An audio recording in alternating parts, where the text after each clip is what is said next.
እስካሁን የነበረው ናሬሽን መስተካከል ያለበት ናሬሽን የእናንተ ሚዲያ ተደጋጋሚ የሚናገረው ናሬሽን ኢትዮጵያ የውሃ ማማ ናት የሚል ናሬሽን ነው።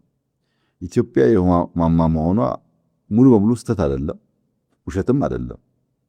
ግን ናሬሽን መገንባት ያለበት ኢትዮጵያ የታዳሽ ኃይል ማማ ናት በሚል መሆን አለበት። ለምንድን ነው ይህን ጉዳይ የማነሳው?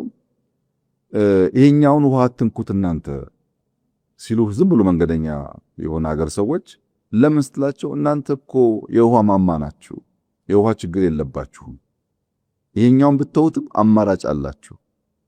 ኢማጂን 60% ኢነርጂ በማያገኝበት ንጹህ ውሃ በማያገኝበት ሀገር የውሃ ማማ ነን እያል ራሳችንን እየሸነገል ከዛ ውሃ ሊገኝ የሚችለው ትሩፋት ሳናገኝ ነው ነው። የውሃ ማማነታችን የሚረጋገጠው የታዳሽ ኃይል ማማ ስንሆን ነው።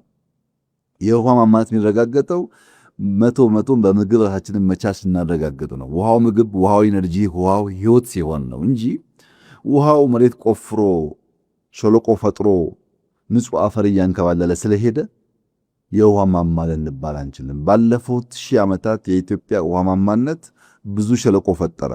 በዛ ሸለቆ ምክንያት ብዙ ድልድይ መገንባት ግዴታ ሆነብን። አሁን ድልድይ ከሌለ ይሄኛው መንደርና ይሄኛው መንደር ሊገናኝ አልቻለም። ትርፋችን እሱ ነው። ወርቁ አፈሩ መጋዙ ነው። ሸለቆ ጉድጓድ መፈጠሩ ነው እንጂ ምግብ አልሆነም፣ ኢነርጂ አልሆነም።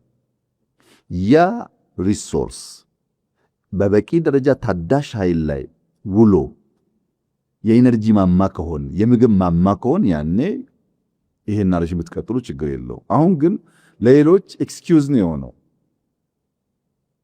ሌሎች እናንተ የውሃ ችግር የለባችሁም እየጠማን ንጹህ ውሃ እያጣ ኢነርጂ በበቂ ደረጃ ሳይኖረን ግን ልክ እንዳለ እንድንታሰብ ነው ያደረገንና ኢትዮጵያ የውሃ ማማ ሳይሆን የታዳሽ ኃይል ማማ እንድትሆን፣ ኢትዮጵያ የውሃ ማማ ሳይሆን የምግብ ማማ እንድትሆን ማረጋገጥ መቻል ናሬሽኑን በዛ መገንባት ያለበት ይመስለኛል።